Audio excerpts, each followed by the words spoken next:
Shalom, selamat sore.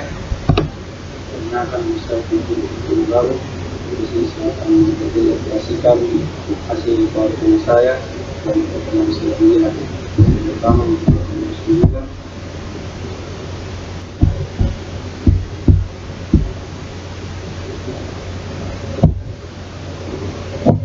Anggota gerak atas. Pengertiannya, anggota gerak atas terdiri dari lengan dan lengan tangan, keduanya terdiri dari tulang dan berperan sebagai alat gerak pasif dan juga otot yang sebagai alat gerak aktif. Tulang yang membentuk alat gerak atas adalah sebagai berikut. Yang pertama, humerus, tulang lengan atau tulang lengan atas, memiliki bentuk panjang yang mirip dengan tongkat.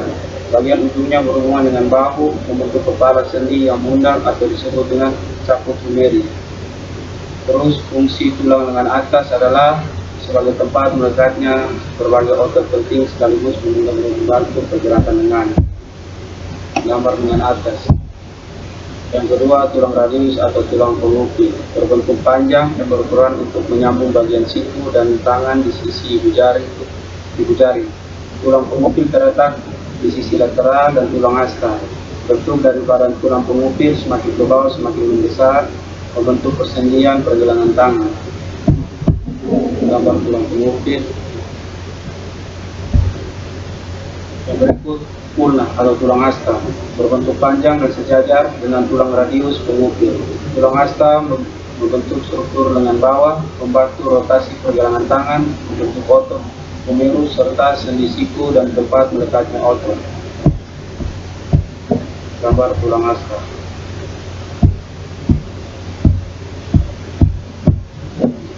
Yang berikut, tulang karpal atau tulang pergelangan tangan, terdiri dari 8 tulang pendek dan bentuk yang berbeda-beda. Tulang pergelangan tangan disokong oleh tulang pengukir dan asta. Berbagai fungsi dari tulang pergelangan tangan: 1. Menggerakkan pergelangan tangan, 2. Menghubungkan tulang lengan bawah dan tulang jari tangan, 3. Melekatkan jari halus dan pergelangan tangan. Gambar tulang pergelangan tangan. Yang berikut, metakarpal, tulang telapak tangan, terdiri atas tulang pipa pendek berjumlah 5 buah.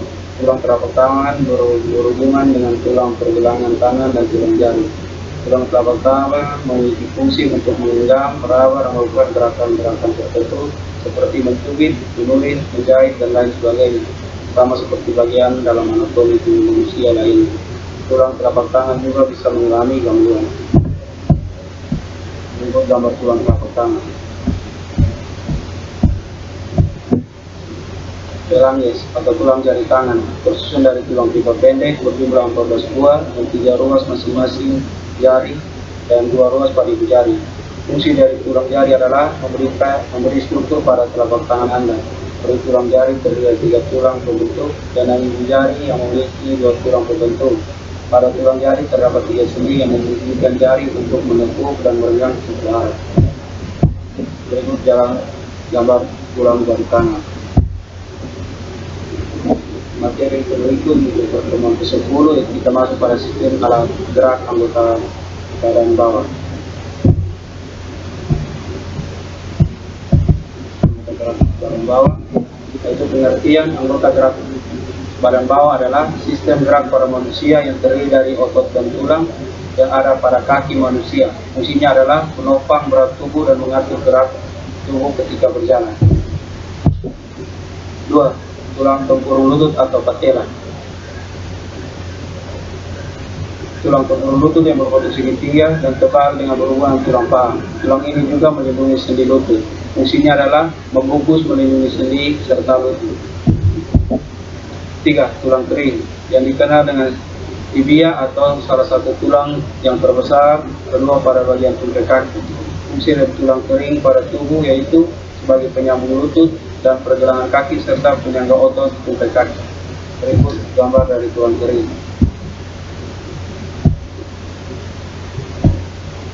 Yang keempat, tulang betis atau tubulang merupakan tulang panjang tipis yang terletak di bagian bawah tungkai. Tulang yang berampingan dengan tulang kering atau tibia ini memiliki peran penting dalam menstabilkan pergelangan kaki dan mendukung otot-otot kaki bagian bawah. fungsinya adalah pembentukan sel darah merah dan menjaga keseimbangan tubuh. Yang kelima, pergelangan kaki. Pergelangan kaki memiliki 3 bagian tulang, yaitu yang pertama tibia, tulang betis, fibula atau tulang kering, dan tulang talus sebagai dasarnya. Pergelangan kaki ini juga diselimuti dengan kapsul dan cairan sendi agar tidak terjadi gesekan antar tulang. Tulang pergelangan kaki manfaat untuk berjalan, berlari, melompat, ataupun melakukan tindakan yang lain yang melibatkan gerakan kaki. Selain itu, tulang pergelangan kaki fungsinya untuk menjaga kestabilan tungkai bawah tubuh.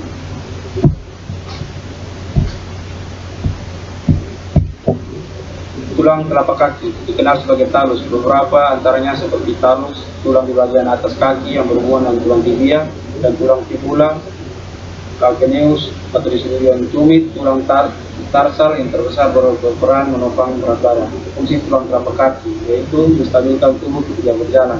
Ada itu gambar tulang telapak kaki. Yang ketujuh, fungsi utama dari jari kaki ini adalah menyalurkan tekanan maupun berat tubuh ke tumit. Sementara pada tulang calcaneus berada pada bagian bawah talus dan dengan lengkap dengan 2 sendi, yakni sendi subtala dan sendi calcaneocoboid. Tulang ini dapat menahan tubuh ketika tumit menyentuh tanah, yakni saat berjalan.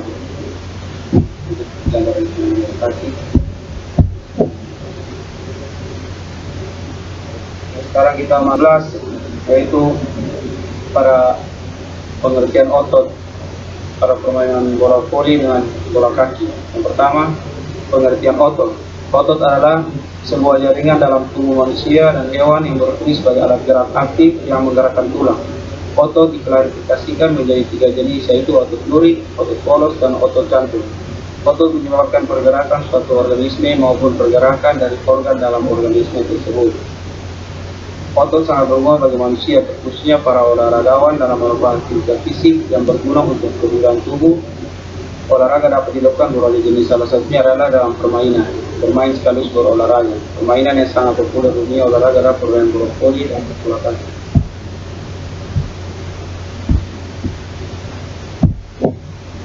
Otot yang digunakan dalam permainan bola voli. Otot yang sering digunakan dalam permainan bola voli adalah otot bicep dan tricep. Otot bicep dan tricep sebagai penopang dengan atas juga sangat berperan memberikan dorongan kekuatan dalam membuat passing. Terlebih pada saat membuat passing atas, dorongan dari lengan sangat membantu. Bicep adalah otot yang terletak pada bagian lengan atas atau sendi. Dalam kata bicep menunjukkan ada 2 bundel otot di sini. Bicep termasuk ke dalam jenis otot duri.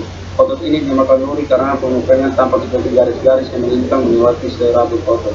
Pada bagian ujung otot ini terdapat urat atau tendon. Tendon ini berfungsi sebagai pengikat antara tulang dan otot. Berikut gambar otot bicep.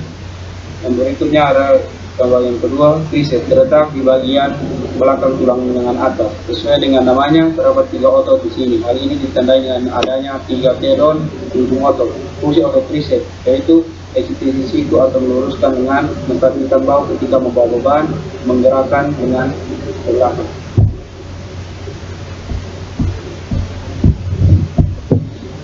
Cara kerja otot bicep dan tricep. Kedua otot ini bekerja sama untuk membengkokkan dan meluruskan siku, hanya saja keduanya bekerja berlawanan sebagai otot agonis dan antagonis.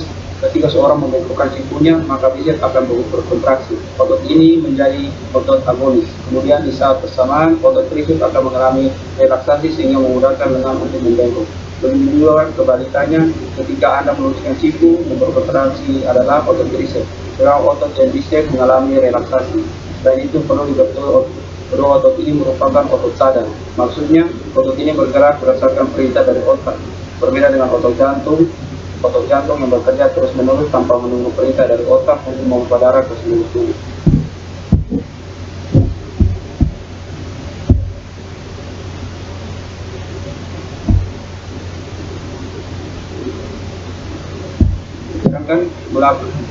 Sedangkan untuk melakukan smash dalam permainan bola voli diharapkan pemain harus memiliki kekuatan, di mana kekuatan termasuk salah satu komponen biomotorik yang banyak terlibat dalam gerakan-gerakan smash.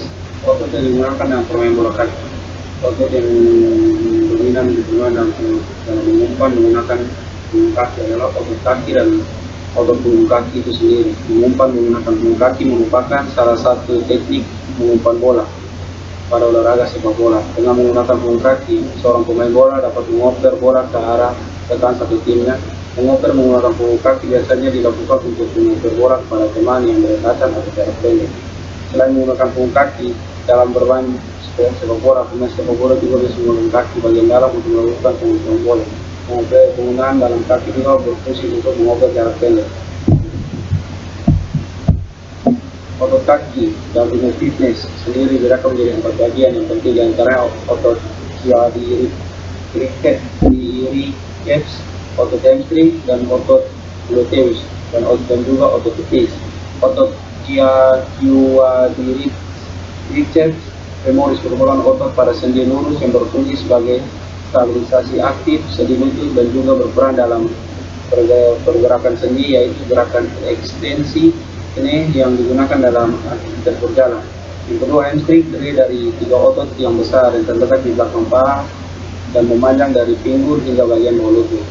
Yang ketiga, otot ini berfungsi sebagai pergerakan utama, gerakan lutut, fleksi, dan juga gerakan sendi. Yang keempat, otot gluteus medius sendiri merupakan otot yang berperan penting dalam pergerakan pinggul. Ketika otot ini kurang terlatih, maka bagian tersebut akan lebih mudah cedera. Duduk terlalu akan membatasi aliran darah dan menyebabkan amnesia gluteal. Otot betis terdiri dari 2 otot utama, yaitu gastrocnemius dan soleus. Soleus adalah otot panjang dan lebar yang berada di bawah gastrocnemius yang lebih kecil dan bulat. Kedua otot utama ini bersamaan beberapa otot sekunder yang lebih kecil, kemudian otot membentuk otot betis Anda.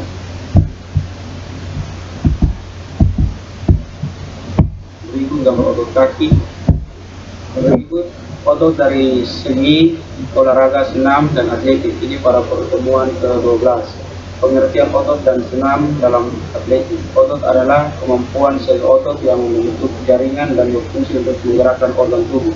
Otot merupakan alat gerak yang aktif, sementara rangka tubuh merupakan sistem alat gerak yang pasif.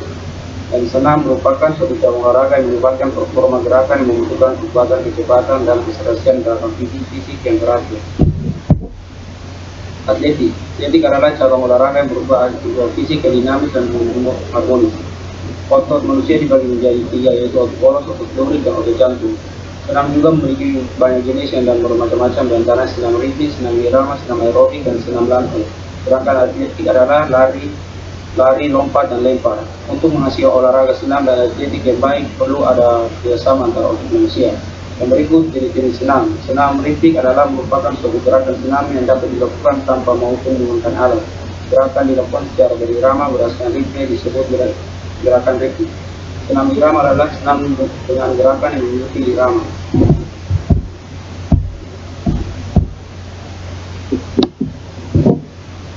Otot berperan dalam tubuh manusia. Berperan dalam tubuh manusia. Tanpa otot, manusia tidak dapat menggerakkan tubuh dan organ lainnya serta melakukan apapun termasuk berolahraga. Otot merupakan aset penting bagi para atlet atau olahragawan dalam menunjang kegiatan olahraga mereka. Salah satu fungsi otot dalam dunia olahraga adalah dapat dilihat dari senam dan atletik. Senam selain dapat membuat tubuh lebih sehat dan bugar, juga dapat membawa manfaat bagi otot para manusia, antara lain melatih dan menguatkan otot-otot yang ada pada tubuh manusia. Sedangkan atletik adalah cabang olahraga yang dapat merangsang untuk bekerja lebih baik serta membakar lemak para otot. Antara senam dan atletik dan otot keduanya memiliki fungsi manfaat masing-masing serta saling mempunyai hubungan satu sama lain. Tanpa otot, manusia tidak dapat olahraga senam ataupun atletik dengan baik, sedangkan tanpa olahraga otot-otot dalam tubuh manusia juga tidak dapat bekerja dengan baik. Kesehatan otot terganggu sehingga melemahkan kekuatan otot. Jadi antara ketiga hal ini sama-sama membutuhkan. Senam memiliki banyak jenis, begitu juga dengan atletik, namun keduanya sama-sama memiliki manfaat yang sama.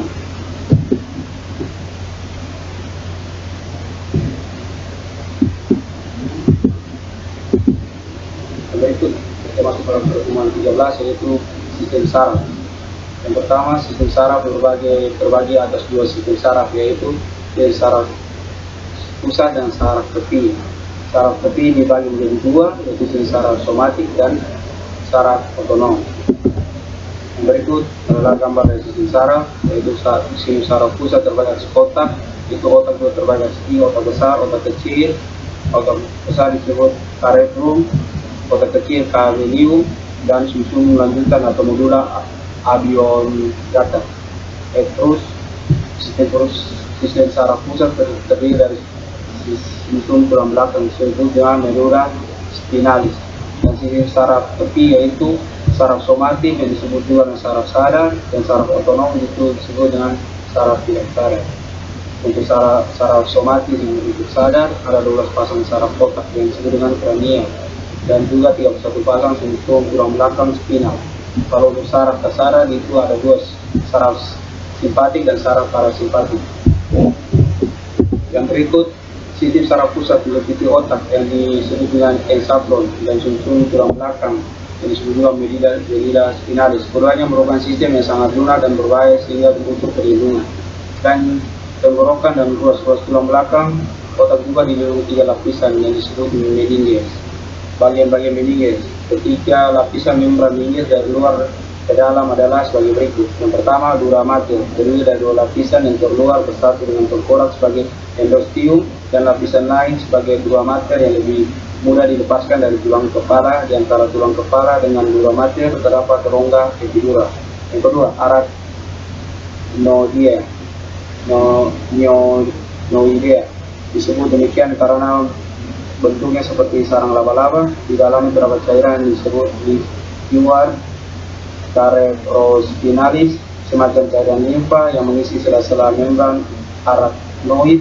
Fungsi selaput arachnoid adalah sebagai bantalan untuk melindungi otak dari bahaya kerusakan mekanik. Yang ketiga, gammater, yaitu lapisan ketara mempunyai bentuk disesuaikan dengan lipatan-lipatan permukaan otak. Yang berikut bagian otak yang ada terdiri dari 4, yaitu otak besar disebut cerebrum, otak kecil cerebellum, otak tengah mesencephalon, dan sumsum sambung yang disebut medulla oblongata. Yang berikut gambar dari bagian-bagian otak. Cerebrum, otak besar, mempunyai fungsi dalam pengaturan semua aktivitas mental, yaitu berkaitan dengan kepandaian atau disebut juga inteligensi, diingatan disebut juga dengan memori, kesadaran, dan pertimbangan. Otak besar merupakan sumber dari semua kegiatan atau gerakan sadar atau sesuai dengan kehendak, walaupun ada juga beberapa gerakan refleks otak. Yang berikut, mesencephalon, otak tengah. Yang pertama itu otak tengah terletak di depan otak kecil dan jembatan parot. Yang kedua, di depan otak tengah terdapat talamus dan kelenjar hipofisis yang mengatur kerja kelenjar endokrin. Yang ketiga, bagian atas yang disebut dengan dorsal otak tengah merupakan lobus optikus yang mengatur refleks mata seperti penyempitan pupil dan juga merupakan pusat pendengaran. Yang berikut, otak kecil yang disebut dengan cerebrum. Cerebrum mempunyai fungsi utama dalam koordinasi gerakan otot yang sering terjadi secara sadar, keseimbangan, dan posisi tubuh. Bila ada rangsangan yang merugikan atau berbahaya, maka gerakan sadar yang tidak normal mungkin dilaksanakan. Yang berikut keempat, sumsum sambung. Sumsum sambung disebut dengan medulla oblongata. Sumsum sambung berfungsi mengantar impuls yang datang dari medulla spinalis menuju ke arah otak. Sumsum sambung juga mempengaruhi jembatan refleks fisiologi seperti detak jantung, tekanan darah, volume, dan kecepatan respirasi, gerakan alat pencernaan, dan juga sekresi kelenjar pencernaan. Selain itu, sumsum sambung juga mengatur gerakan refleks yang lain seperti bersin, batuk, dan berdiri. Berikut medulla spinalis. Ada 31 pasang saraf spinal terdiri dari 8 cervix, 12 thorax, lumbar ada 5, sakral ada 5, dan juga coccygeus ada 1. Saraf spinal adalah saraf campuran yang disebutkan sensoris dan motoris, mengandung banyak sekali akson dan dendron. Yang fungsi dari medulla spinalis ialah menghasilkan refleks. Gambar dari spinalis, tulang belakang, dan otak. Bagian saraf dan fungsinya. Urutan saraf itu ada 1 sampai 12, yaitu ada di sini di saraf. Berikut pengertian saraf secara umum. Sistem saraf adalah sistem organ pada hewan terdiri dari atas sebuah saraf tersusun atas sel-sel saraf saling terhubung dan esensial untuk persepsi sensoris indrawi, aktivitas motorik volunter dan involunter, organ atau jaringan tubuh, dan homeostatis melalui proses fisiologis tubuh. Pengertian saraf, saraf tepi. Pengertian saraf tepi atau sistem saraf perifer adalah bagian dari sistem saraf yang di dalam saraf terdiri dari sel-sel yang membawa informasi, dan sistem saraf pusat yang terletak di luar otak dan susun tulang belakang. Dari sisi saraf ada dua, yaitu saraf kranial dan saraf spinal. Untuk pertama, saraf kranial, yaitu untuk bahasa Latin nervi craniales. Ada 12 pasang saraf pada manusia yang mencuat dari otak. Berbeda dengan saraf spinal yang mencuat dari susun tulang belakang, saraf kranial merupakan bagian dari selain saraf sadar. Susunan saraf kranial dan fungsinya. Saraf olfaktori. Saraf olfaktori membawa rangsangan bau untuk indera penciuman dari hidung ke otak. Saraf optik. Susunan urutan kedua ini memiliki peran dan mengirim informasi penglihatan dari retina ke mata. Saraf okulomotor. Saraf yang berfungsi memberi pasokan saraf ke otot-otot sekitar mata, termasuk otot kelopak mata dan bagian atas, atau juga membuat kelopak mata bergerak. Otot ekstraokular atau otot pupil membuat pupil mengecil. Saraf troklear. Saraf yang mengendalikan otot oblik superior mata, yaitu salah satu otot pergerakan mata dan menyebabkan otot di luar bola mata. Otot ekstraokular. Saraf troklear yang lumpuh dapat menyebabkan bola mata rotasi ke arah atas dan sisi luar sehingga menghasilkan pandangan ganda. Berikut saraf trigeminal. Saraf yang berperan dalam mengendalikan sensasi pada bagian area kepala dan wajah dan mengontrol otot keterang yang digunakan untuk mengunyah. Masalah saraf kranial kelima ini dapat menyebabkan rasa sakit atau mati rasa di wajah, rahang yang miring ke sisi wajah yang terkena, atau bahkan kesulitan untuk mengunyah. Yang berikut saraf abdusen. Saraf yang bertanggung jawab mengoperasikan otot rectus lateral, yaitu otot yang menarik mata ke arah sisi kepala. Jika saraf ini terganggu, maka akan membuat mata juri. Saraf facialis. Saraf facialis berfungsi mengontrol ekspresi wajah, lidah, dan juga informasi dari telinga. Terganggu saraf facialis dapat menyebabkan salah satu sisi wajah terlukai. Mulut tidak bisa bersiul, dahi tidak bisa mengerut, mulut miring ke salah satu sisi wajah, dan kelopak mata tidak bisa menutup. Kelumpuhan saraf disebut dengan Bell's palsy. Yang berikut saraf vestibulocochlear. Saraf ini bertanggung jawab atas indera pendengaran, keseimbangan, dan fungsi tubuh. Masalah pada saraf kranial ini dapat mengakibatkan tinnitus atau disebut dengan telinga berdegup, tuli, pusing, vertigo, dan muntah. Yang berikut saraf glosopharyngeal. Saraf ini berhubungan dengan lidah, tenggorokan, dan salah satu dari kelenjar ludah, yaitu kelenjar parotis. Mencicipi, menelan makanan atau minuman bisa sulit dilakukan jika saraf ini bermasalah. Yang berikut saraf vagus. Saraf vagus bertugas memasuk serat saraf ke faring, laring, di mana terdapat pita suara, trakea, kerongkongan, paru-paru, jantung, usus halus, dan usus besar. Saraf kranial ke-10 ini juga bertanggung jawab membawa informasi sensorik dari telinga, lidah, faring, dan laring ke otak. Saraf vagus yang terganggu akan mempengaruhi suara atau menjadi serak atau parau. Hidung, pita suara, bahkan membuat berbicara dan menahan menjadi sulit. Yang berikut saraf aksesori. Saraf ini memiliki peran dalam mengontrol otot yang digunakan untuk menggerakkan kepala. Kerusakan saraf ini dapat membuat otot sternocleidomastoid atau otot leher dan trapezius atau otot punggung melemah. Akibatnya tulang belikat akan menonjol. Jika bahu dinaikkan juga diangkat karena tulang belikat sendiri tidak bisa terangkat. Yang berikut saraf hipoglossal. Pada saraf kranial terakhir ini mempengaruhi otot lidah. Pengertian saraf spinal. Susun tulang belakang yang disebut dengan spinal cord atau disebut dengan medulla spinalis adalah kumpulan serabut saraf yang berada di sepanjang tulang belakang yang membentang dari bagian bawah otak hingga ke punggung bagian bawah 30 cm. Susunan saraf spinal dan fungsinya. Susunan saraf spinal pada fungsi terdiri dari tiap satu pasang. Dan itu saraf sepanjang medulla spinalis yang digerakkan menjadi 8 pasang medulla spinalis daerah cervix menuju kulit kepala, leher, dan otot tangan. 12 pasang medulla spinalis daerah punggung menuju organ-organ dalam. Berikut 5 pasang medula spinalis daerah lubar atau pinggang menuju paha. Yang berikut 5 pasang medula spinalis sakral atau kelangkang menuju otot betis, kaki dan jari kaki. Yang berikut terakhir 1 pasang koksigeal medula spinalis daerah sekitar menuju tulang ekor. Nervus hipoglossus yaitu saraf mempersaraf daerah sekitar lidah. Yang berikut nervus occipitalis minor yaitu saraf mempersaraf bagian otot belakang dan bronchusnya. Nervus thoraciceus yaitu saraf mempersaraf otot serratus anterior atau juga otot dada bagian depan.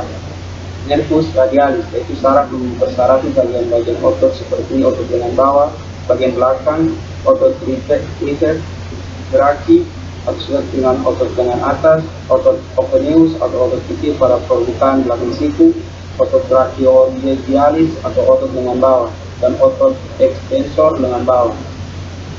Yang berikut nervus thoraciceus longus yaitu saraf yang mempersaraf otot subclavius atau disebut juga otot membentuk segitiga yang terletak antara tulang selangka dan tulang rusuk pertama. Nervus thoracicoles yaitu saraf mempersaraf bagian otot deltoid bahu, otot prepuce, otot menyusun struktur pasang manusia, dan otot dasynodosi atau otot besar yang terletak pada punggung belakang lengan. Yang berikut nervus axillaris, saraf ini bersandar pada kolon cirigium humeri, suatu penyempitan pada tulang lengan humerus. Nervus subclavius, saraf ini berasal dari akar saraf C5 dan C6 mempersaraf di otot subclavis atau otot berbentuk segitiga yang berada di antara tulang selangka dan tulang rusuk pertama. Yang berikut nervus subcapillary, nervus ini berasal dari C5 mempersaraf otot rhodoideus major dan minor. Otot ini menyusun bagian atas serta otot levator scapulae, otot yang mengatur gerakan dari telinga dari tulang mengikat. Nervus supracapillaris berasal dari truncus superior atau gabungan dari akar saraf bagian atas mempersaraf otot supraspinatus dan infraspinatus, otot kecil di lengan atas. Berikut nervus dendriticus, saraf dendriticus dan otot ini mempersaraf organ diafragma. Berikut nervus intocutalis yaitu saraf mempersarafi kelenjar getah. Nervus cutaneus brachymedialis yaitu saraf mempersaraf posisi tengah atau sebelah medial dengan atas. Nervus cutaneus brachymedialis yaitu saraf mempersaraf kulit sisi tengah disebut medial dengan bawah. Nervus tularis yaitu saraf mempersaraf satu dengan otot flexor. Yang berikut nervus medianus yaitu saraf memberikan cabang C5, C6, C7 untuk nervus medianus. Berikut nervus musculatus caneus yaitu saraf berasal dari C5 dan C6 mempersaraf otot coracobrachialis yaitu otot kecil yang melekat pada tulang belikat. Yang berikut nervus dorsalis caputae yaitu saraf berasal dari rumus C5 yang mempersarafi otot rhomboideus atau juga otot menuju lengan atas. Yang berikut nervus trasicocoli. Yang berikut nervus auricularis yaitu saraf yang berjalan berdekatan menuju foramen yang disebut dengan lubang pada tulang. Yang berikut nervus subcapitolis yaitu mempersarafi sistem kerja ginjal dan letaknya. Berikut nervus iliocapidogastricus yaitu berpusat pada medula spinalis atau susunan tulang belakang. Yang berikut nervus iguanalis yaitu saraf yang mempersaraf sistem genital atau alat reproduksi atau pada kelamin manusia. Nervus genitofemuralis ini adalah saraf yang berpusat pada medula spinalis L1 sampai 2 berjalan ke claudual atau disebut ekor menembus otot prasos major atau disebut otot bagian bokong manusia. Nervus genitofemuralis yaitu saraf yang berpusat pada medula spinalis L1 L2 berjalan ke claudual atau disebut dengan ekor menembus otot prasos major atau disebut dengan otot di bagian bokong manusia setinggi vertebra lubalis, tulang belakang bagian lubang. ada 3 atau 4. Dan berikut nervus cutaneus femoris letaris, yaitu saraf yang mempersarafi tuntai atas, bagian luar yang disebut dengan lateral, tuntai bawah serta bagian luar lateral yaitu kaki. Nervus femoralis, yaitu saraf mempersarafi daerah paha dan otot paha. Yang berikut nervus gluteus superior, yaitu saraf yang bercabang dari tulang belakang E4, E5 dan paha, walaupun sering dijumpai percabangan dengan letak yang lebih tinggi. Yang berikut nervus ischiadicus,